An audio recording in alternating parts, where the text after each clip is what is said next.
We would like to send out a special thanks to the fun and challenging Best Fiends for sponsoring The Trail Went Cold. Best Fiends is the binge-worthy mobile puzzle game. Download Best Fiends free today on the Apple App Store or Google Play. That's friends without the R, Best Fiends. Thank you, and enjoy the episode. July 19, 1996, Westwego, Louisiana. After leaving her apartment to walk to a supermarket, 14-year-old Crystal Champagne fails to return and is found strangled to death in a wooded area the following evening. When Crystal's 22-year-old step-cousin, Damon Thibodeaux, is interrogated by police, he confesses to her murder and is subsequently convicted and sentenced to death.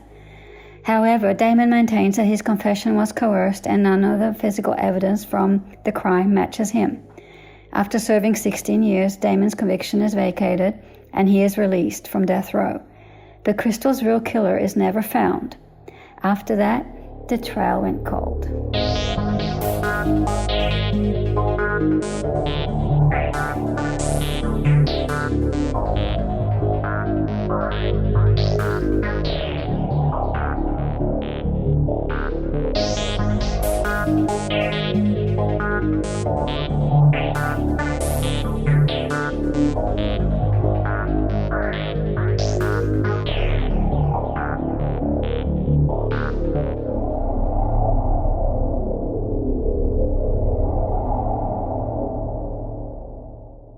Hello everyone, and welcome to our latest episode of The Trail Went Cold. I'm your host Robin Warder, and today we're going to be exploring a crime which led to a wrongful conviction, the 1996 murder of Crystal Champagne. That voice you just heard narrating our intro was Ann King, the latest winner of our Trail Went Cold listener voiceover contest, so thank you very much, Ann. This is a monthly contest which we've been holding for 4 years now, and if you'd like to enter and haven't already done so, I will be providing instructions near the end of this episode. Anyway, Crystal Champagne was a 14-year-old girl who went missing and was found strangled to death, and almost immediately after the discovery of her body, her step-cousin, Damon Thibodeaux, confessed to the crime and was subsequently charged and sentenced to death for her murder. Damon would spend 16 years behind bars, but unfortunately, it turned out that his confession was coerced, and since none of the physical evidence matched him, his conviction was eventually overturned and he was released. This story was once featured on an episode of the true crime show 48 Hours, and I've been meaning to cover it on my podcast for a while, but I decided to insert it into my schedule this month because of some tragic news, as Damon Thibodeaux recently passed away due to complications from COVID-19. While it's good that Damon was exonerated before his death, the actual murder victim in this case, Crystal Champagne, has still never received justice. So on this episode, we're not only going to explore what went wrong in this case, but also try to figure out who the real perpetrator might have been. However, before we get started, just a quick reminder that The Trail Went Cold is a weekly podcast, which is currently available for download on several platforms, including Apple Podcasts, Stitcher, Google Podcasts, and Spotify. So if you like this podcast, be sure to subscribe to it, and please leave us a rating or review on any of those sites to help spread the word and garner us more exposure. The Trail Went Cold is on Patreon, so if you would like to learn how to support the show, please visit our page at patreon.com/thetrailwentcold. For as little as $1 a month, you can garner access to exclusive rewards, which may include stickers and thank you cards, early access to episodes, and bonus content. So with all that out of the way, let us now delve into the murder of Crystal Champagne.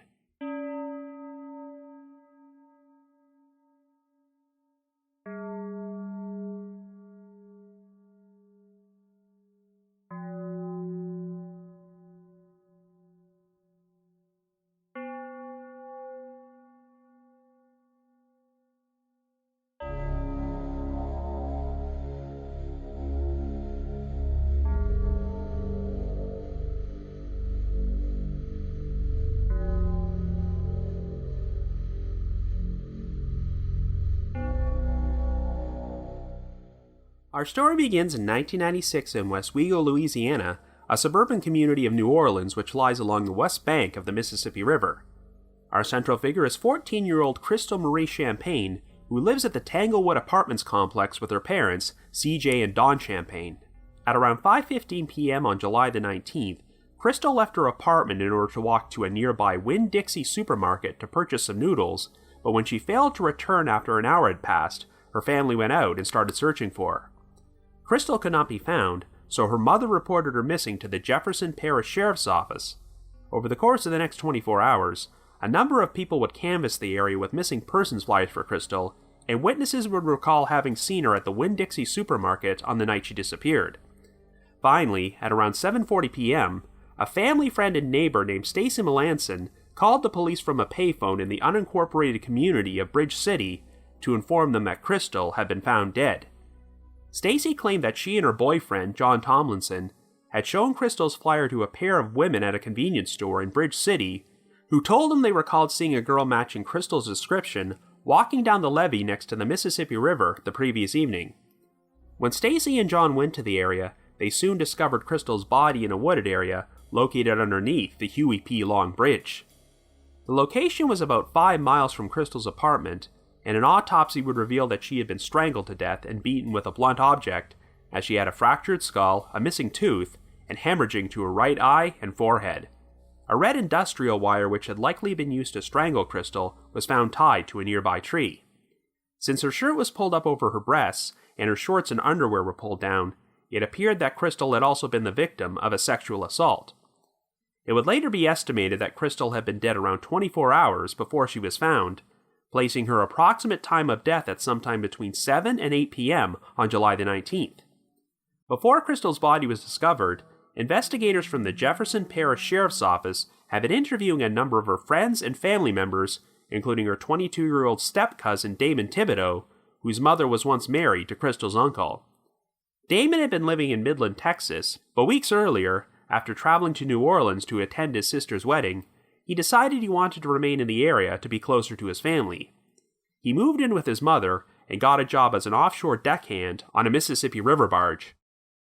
Even though the Champagne family didn't know Damon all that well, they quickly befriended him, and on the night before Crystal went missing, he went out drinking with Dawn and CJ and stayed over at their apartment.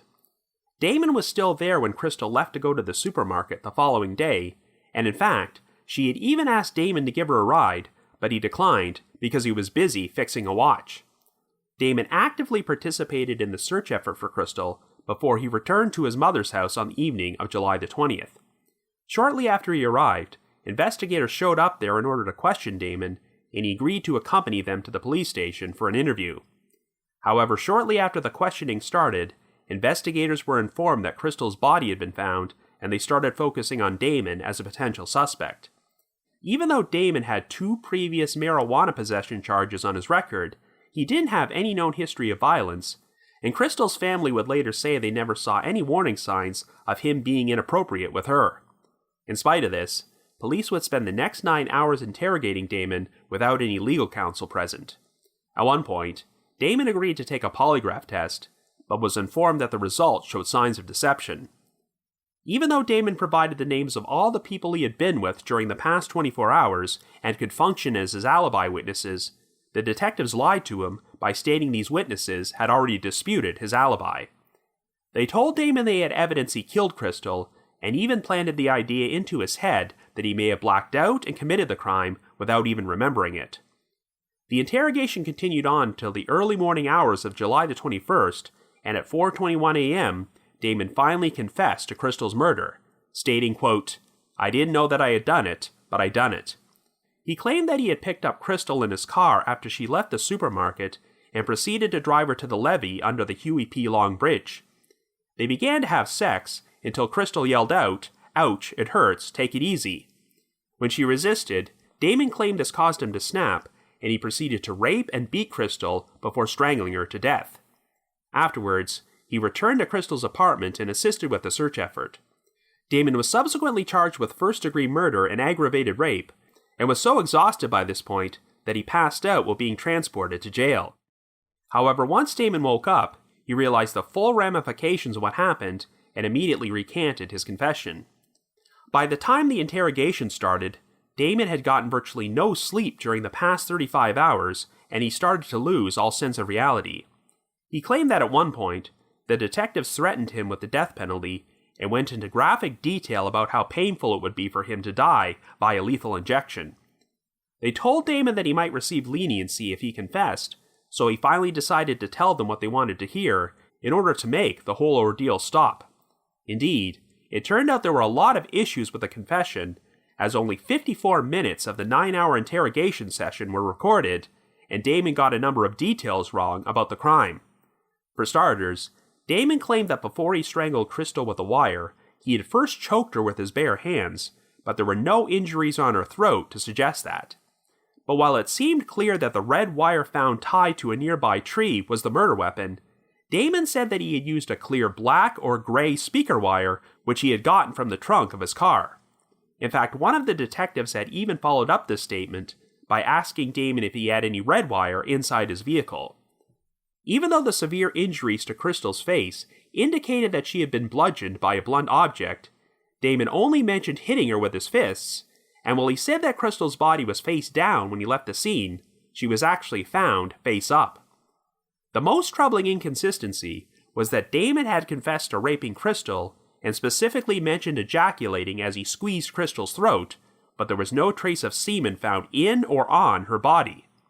In fact, even though Crystal's shirt had been pulled up and her shorts pulled down, it did not appear she was raped at all.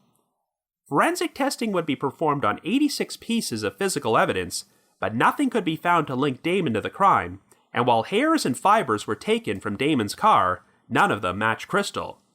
Regardless, Damon would still go on trial for the crime in September of 1997, and the case was prosecuted by Jefferson Parish District Attorney Paul Connick Jr. In spite of the lack of physical evidence against Damon, a detective would attempt to account for this by testifying that there was significant maggot activity on Crystal's body at the time she was found, so the maggots could have consumed all the seminal fluids Damon left behind.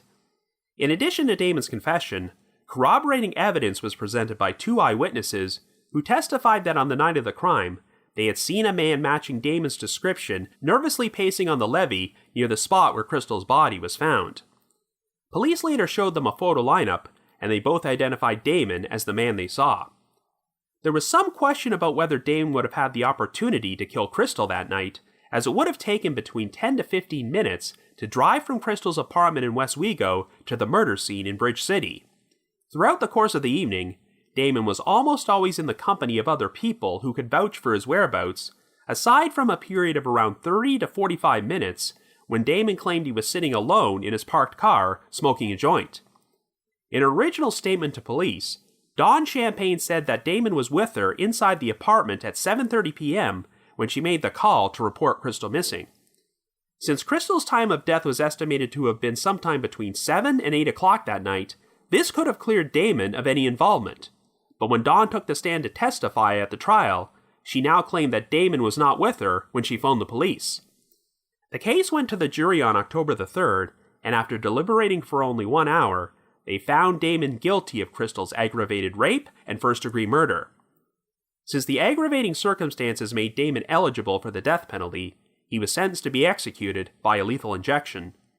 After Damon was sent to death row at the Louisiana State Penitentiary in Angola, the controversial nature of his case eventually led to him being represented by a number of advocacy organizations, including the Innocence Project, the Capital Post-Conviction Project of Louisiana, and a Minneapolis-based law firm called Frederickson and Byron. A number of unsuccessful appeals were filed to overturn Damon's conviction, but it kept getting affirmed by the Louisiana Supreme Court and the U.S. Supreme Court.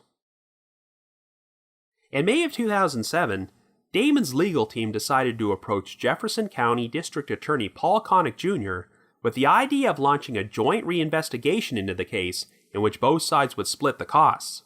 Surprisingly, Connick agreed to work with them, so a lot of the evidence was re-examined.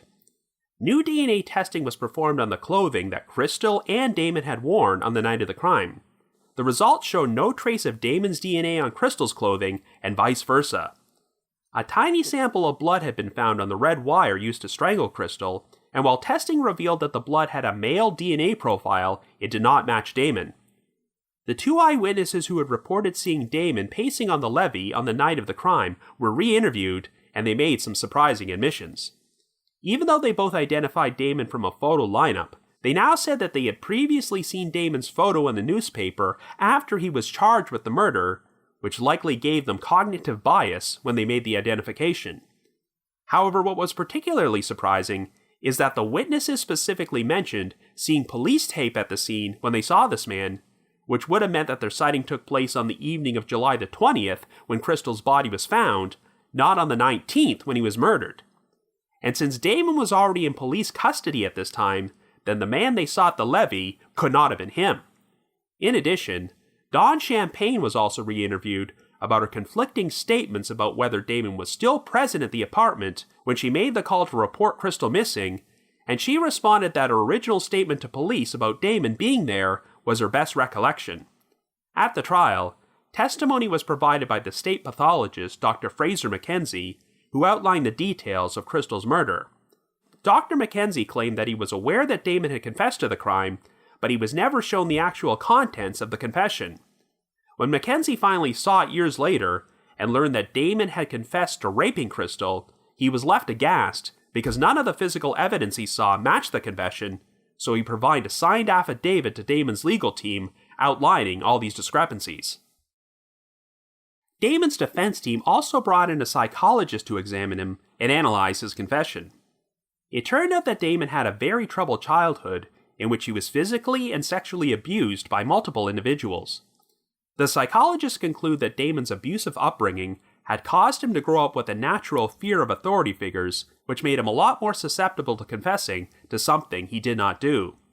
Paul Koenig Jr. countered by bringing in his own forensic psychiatrist, Dr. Michael Wellner, to analyze Damon's confession. Dr. Wellner had a history of siding with law enforcement and did not believe that the confession was coerced by police, though he did conclude that it was false.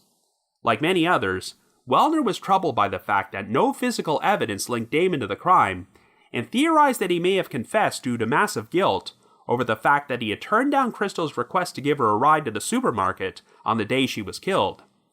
Even though it was common practice for offenders to minimize their involvement whenever they admitted to a crime, Damon did the exact opposite by confessing to a rape which never actually happened. Wellner found this to be a strong indicator that Damon's confession was false, and his analysis, along with the DNA testing and the other discredited evidence, finally convinced Koenig that the wrong person had been sent to prison. Koenig and Damon's defense team filed a joint motion to drop the indictment against him, prompting a judge to vacate Damon's conviction.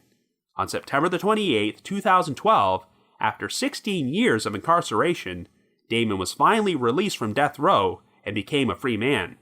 This turned out to be a significant milestone, as Damon officially became the 300th wrongly convicted individual in the United States to be exonerated by DNA testing.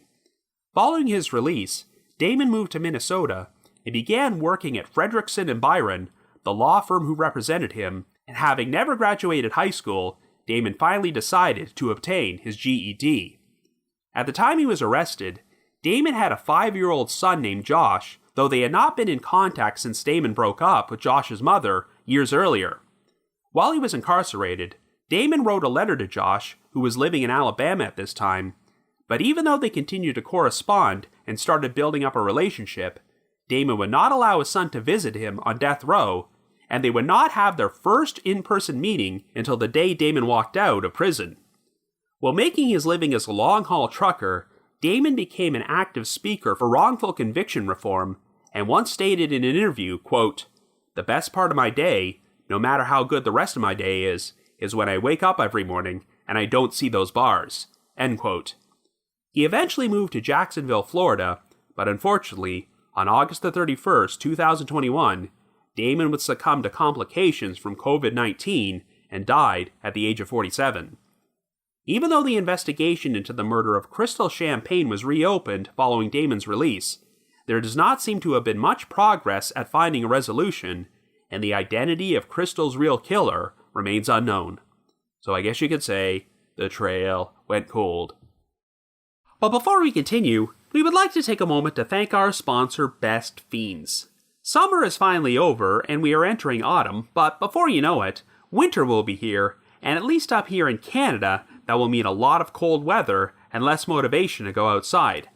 However, if you feel like staying indoors and avoiding the cold, that's a good opportunity to pick up a new hobby, or spend more time focusing on some of your current hobbies, which, in my case, includes the super fun Match 3 mobile puzzle game, Best Fiends. I am just about to reach the 2-year anniversary of when I originally started Best Fiends, and even after all that time, it still feels incredibly fresh. Best Fiends has thousands of puzzles, and they're constantly adding new ones all the time, which can make the game really hard to put down. I've just recently passed the magic milestone of beating level 2000, and I have no intention of stopping anytime soon. Since Best Fiends is free to download, you can start solving puzzles right away, and there are tons of cute characters, aka fiends, to collect as you go along. Last time, I mentioned that my personal favorite fiend is probably Biebert the Bumblebee, because he's a movie buff just like myself, and well, I've been looking for any opportunity to say the name Biebert the Bumblebee on this podcast. No matter what the season, if you find yourself unplugging from the internet to hit reset, or just finding yourself without Wi-Fi, you can still enjoy Best Fiends. You can play it literally anywhere without having to worry about Wi-Fi or using data, so if you don't have the internet for whatever reason, you never have to miss out on any of the thousands of fun puzzles Best Fiends has to offer. So to download Best Fiends free today on the Apple App Store or Google Play. That's friends without the R, Best Fiends. Give it a try. Thank you, and enjoy the rest of this episode.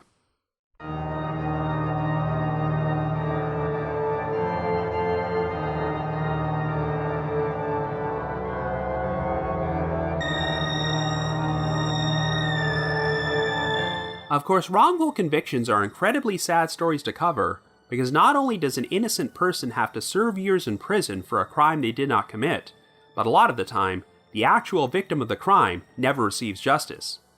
Whenever someone goes through the ordeal of being wrongfully convicted and has many years of their life stolen away, I always hope that they receive the opportunity to live the best life possible once they are released from prison, so it's incredibly tragic when they do not get to live much longer. In spite of what he endured, Damon Thibodeaux was only 38 years old when he was released from death row and still had many years ahead of him.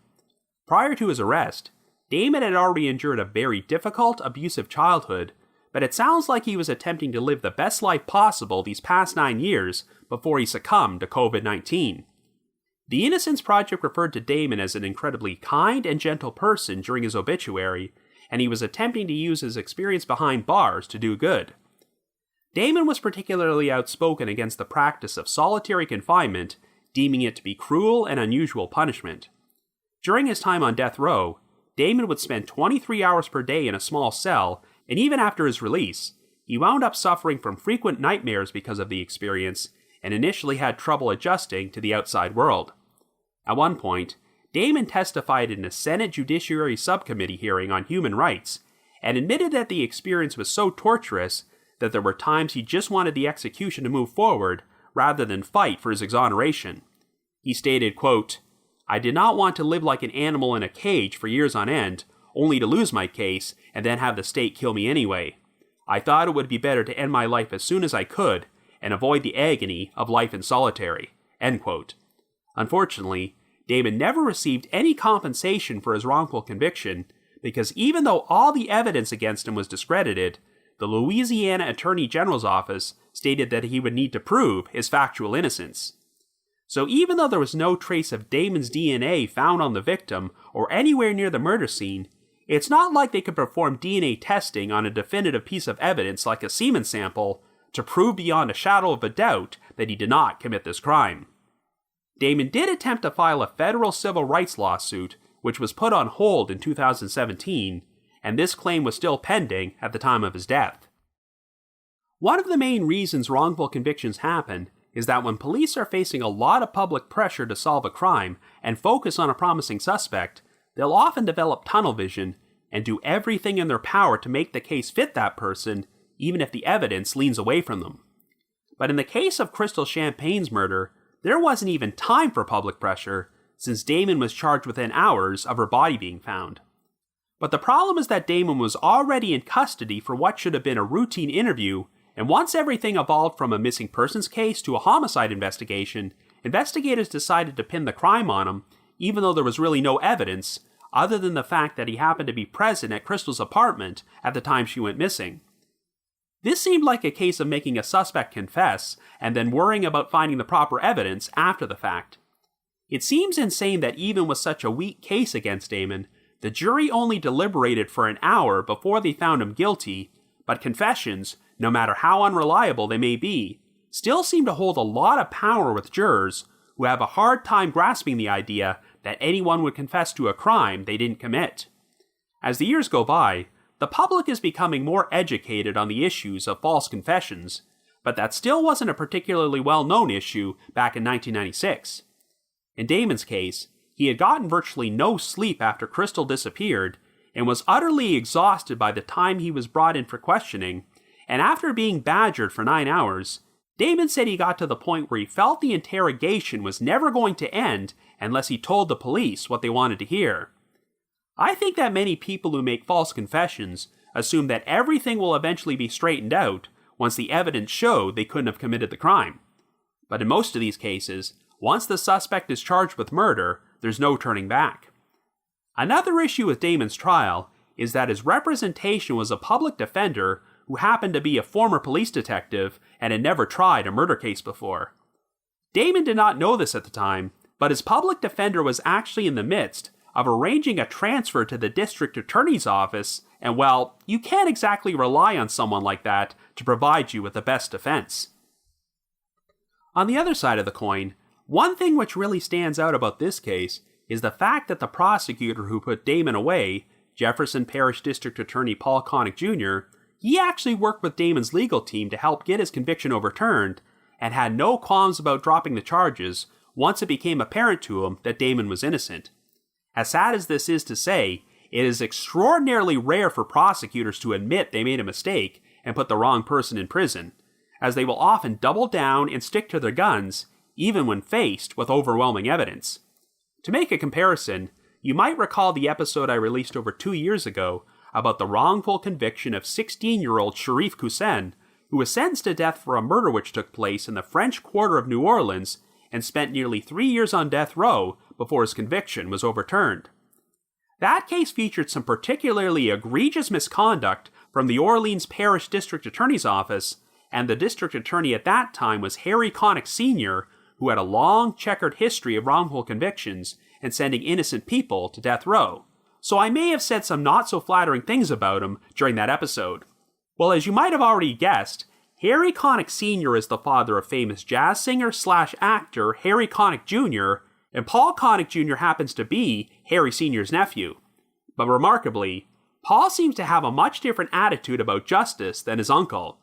To be fair, even though he presided over Damon's trial, Connick did not actually get elected to the position of district attorney until 6 months after Damon's arrest, so he was not responsible for railroading him and genuinely believed he was doing the right thing at the time. Many prosecutors are unwilling to admit to their mistakes for fear that it will damage their career, but here we are in 2021, and Connick has been re-elected several times and is now entering his 24th year as Jefferson Parish District Attorney. So I'm taking this as a hopeful sign that honesty does pay off sometimes. But even though Connick was willing to admit the error of his ways, it appears the same cannot be said about the Jefferson Parish Sheriff's Office, who continued to stick to their original case and insist they had the right man, even after Damon was released from prison. I will say that the rationale that Damon did rape Crystal, and the maggots consumed all of his seminal fluids before her body was found, is one of the most laughably absurd things I've ever heard in a wrongful conviction case. When the British newspaper The Guardian published an article about the case, they perfectly summed up the situation with this sentence, quote, "Unless there be any remaining doubt, a forensic expert on maggots, such people do exist, testified that the theory of semen-destroying maggots was balderdash," end quote. So like I mentioned earlier, one of the biggest tragedies of wrongful conviction cases is that there's often so much focus on the person who was unjustly sent to prison that the actual victim of the crime is overlooked. Damon Thibodeaux's story has been well documented, but there's really not all that much information out there about Crystal Champagne and her life. All I know is that everyone who knew Crystal described her as a good kid, and it seems like she just happened to cross paths with the wrong person on what should have been a routine trip to the supermarket. I get the impression that after Damon was charged with Crystal's murder, her parents, Dawn and CJ, were convinced that he did it, even though there was a good chance Damon was actually at their apartment at the exact time Crystal was killed, and the timeline would have made it impossible for him to commit the crime. This case was featured on 48 Hours in March of 2014, and it featured interviews with Dawn, who was still emotionally distraught about the loss of her daughter, but it's unclear if she changed her mind about Damon's guilt after his conviction was overturned. It sounds like witnesses recalled seeing Crystal at the Winn-Dixie supermarket on the night she was killed, so she likely crossed paths with her killer after she left. And since Crystal was found in Bridge City, which is 5 miles away, it's reasonable to assume that she was taken to the location in a vehicle, but was she forcibly abducted, or did she climb inside the vehicle of her own volition? Could she have been offered a ride by someone she knew and trusted? It's interesting how Crystal's body was partially nude, as her shirt was pulled up and her shorts and underwear were pulled down, but the perpetrator never actually went through the act of raping her. Something obviously drove them into a violent rage, since they severely beat Crystal before strangling her, though it is odd that they would leave the murder weapon, the red industrial wire, tied to a tree at the scene. Now, because Damon was charged with the crime so quickly after Crystal's body was discovered, police never really performed a thorough investigation into other potential suspects, but there were apparently multiple individuals who lived in the area who seemed like more likely candidates to have committed a crime like this. There aren't many specific details about these individuals, but there was apparently one relative of Crystal's who lived in an apartment 2 blocks from the crime scene, and he was a paranoid schizophrenic with a history of drug abuse and violence against women. Crystal also had friends in Bridge City, and one of them would later go on to receive a life sentence in prison for the aggravated rape of a juvenile.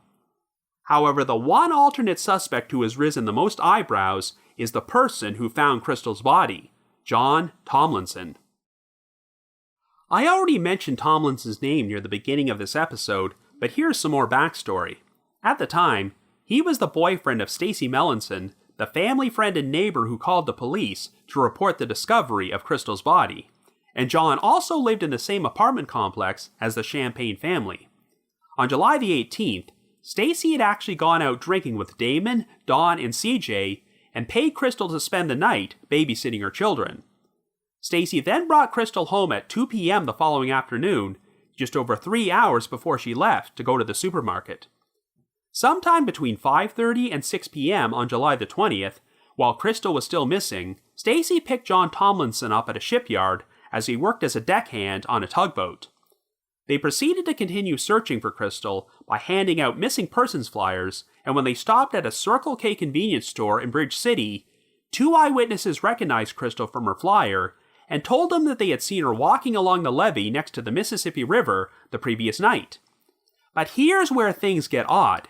It was John's idea to drive Stacy to the levee to search for Crystal, but even though the witnesses said they had seen her about a mile away from the Huey P. Long Bridge, John drove directly to the wooded area underneath the bridge. He told Stacy to wait in the car while he performed his search, and after walking down a path into the wooded area, John soon discovered Crystal's body.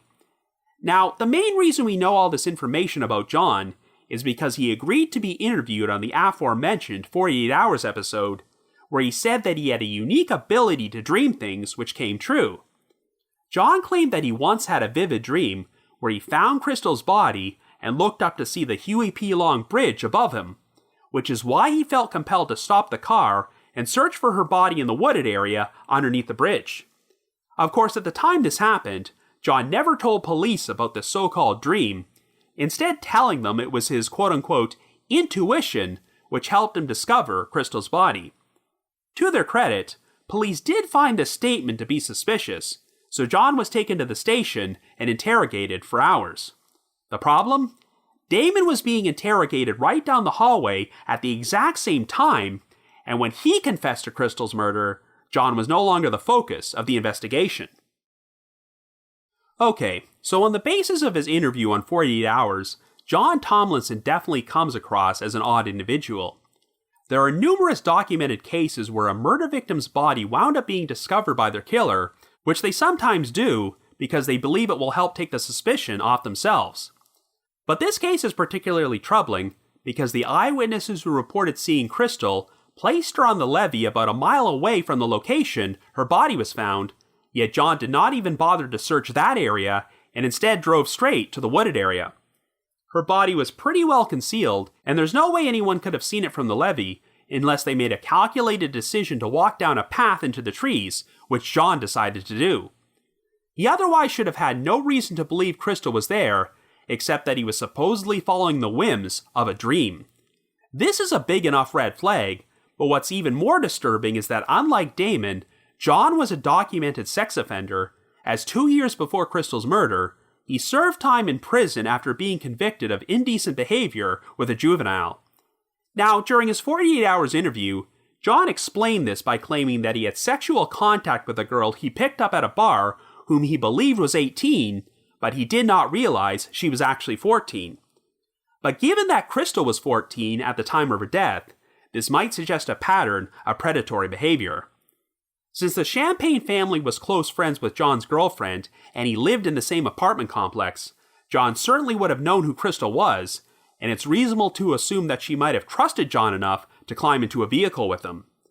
Now, I'm not necessarily saying that John murdered Crystal, but if he was the killer, it's pretty mind-blowing that he was being interrogated at the exact same time as Damon, and they may have wound up charging the wrong person.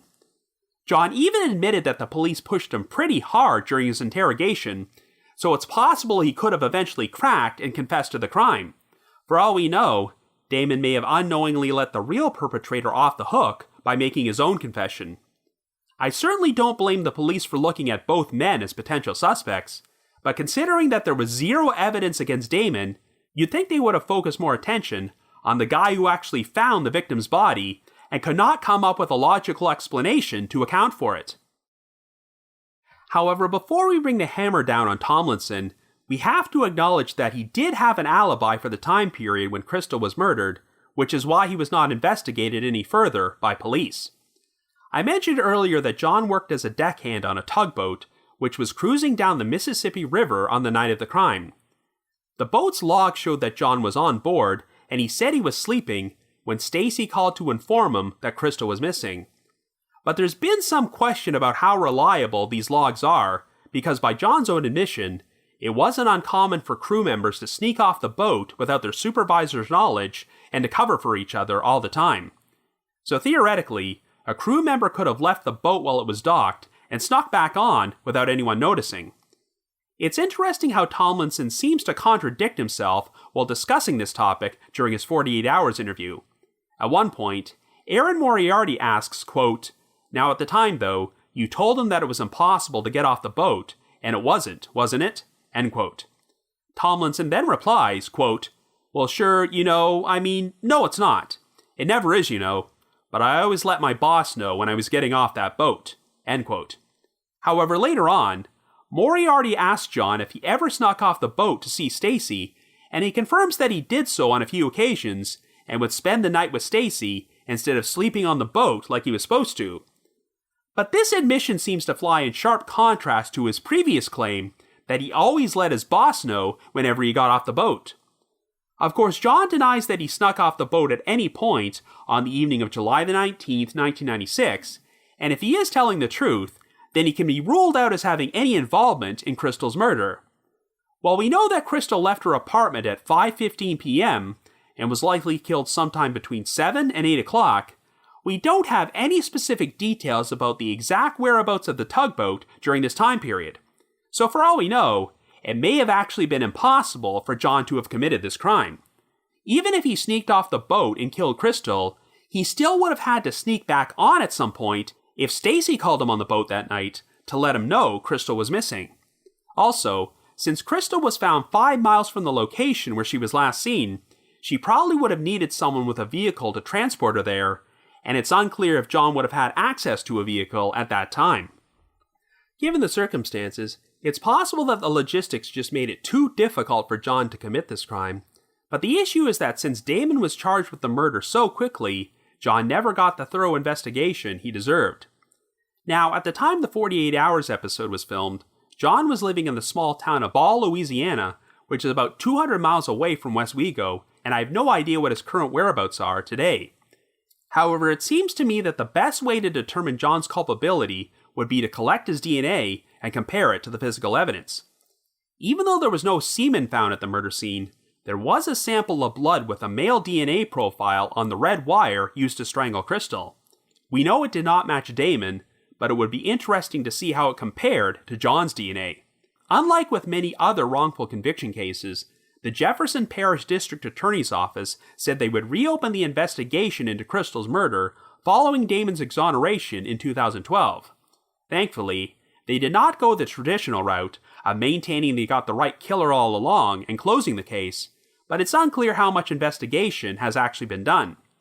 It's possible they did take a closer look into John Tomlinson and uncovered enough information to officially clear him as a suspect.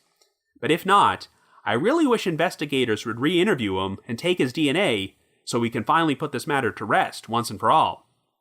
While Tomlinson's discovery of Crystal's body is still incredibly suspicious, there are way too many unanswered questions to say with 100% certainty that he is the guilty party. Crystal may have simply been abducted by a random stranger with no personal connection to her, but if John can be conclusively ruled out as being the killer, we can move on to other leads. As it stands right now, it's hard to believe that we've recently passed the 20th anniversary of this crime and there are still no conclusive answers. Yes, Damon Thibodeaux was technically exonerated, but his name will never be truly 100% cleared unless the real perpetrator of this crime is found. It's the least that can be done for Damon's legacy now that he's no longer with us, and of course, Crystal should not be forgotten either, as she deserves justice. So if you happen to have any information on the murder of Crystal Champagne, please contact the appropriate authorities. Anyway, another special thanks to Ann King for narrating the opening of our episode. If you've already entered our listener voiceover contest before, you are automatically eligible for our next random drawing, so you don't have to do anything.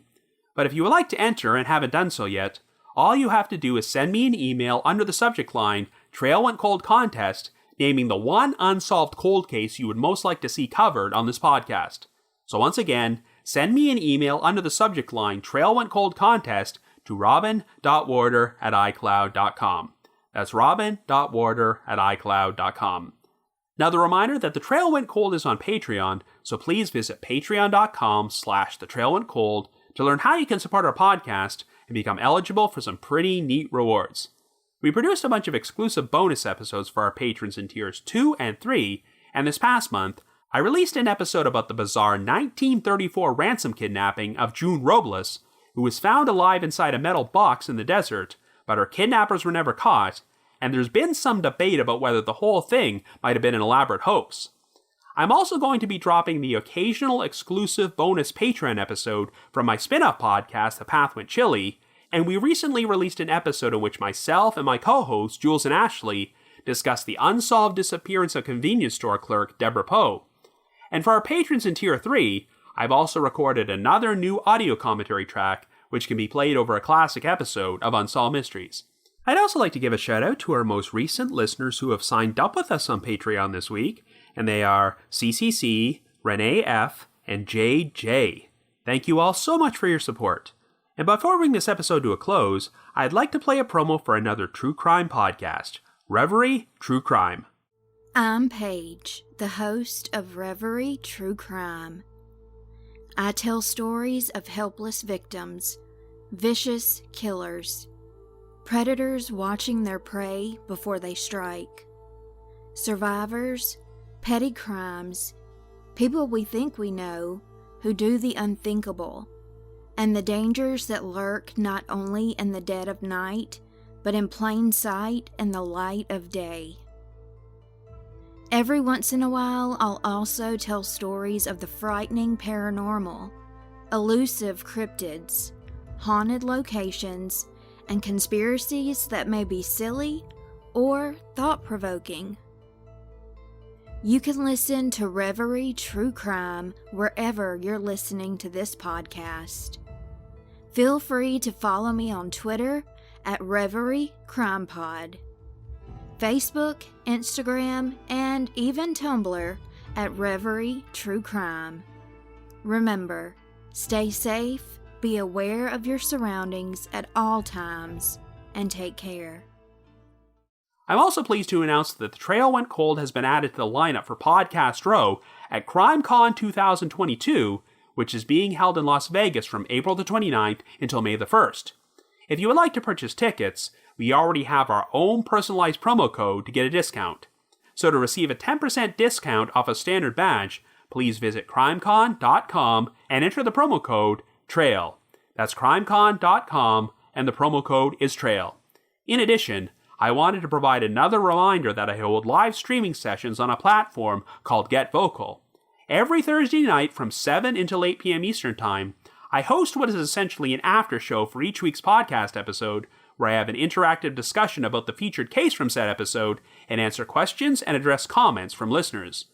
I always include a link to these sessions in our show notes, so be sure to check there for more information or visit getvocal.com. That's GETVOKL.com. I just wanted to give another shout out to my supporters at the Unsolved Mysteries message board at the Sitcoms Online forum and the Unresolved Mysteries subreddit. I need to provide a big thanks to McGill Foote, who edits and assembles this podcast together for me, and Vince Nitro, who composes the eerie music you hear on every episode. If you haven't already, you can like us on Facebook, follow us on Twitter, or leave us a rating or review on Apple Podcasts, Stitcher, Google Podcasts, or Spotify. So have yourself a good week and join us next Wednesday for another brand new episode of The Trail Went Cold.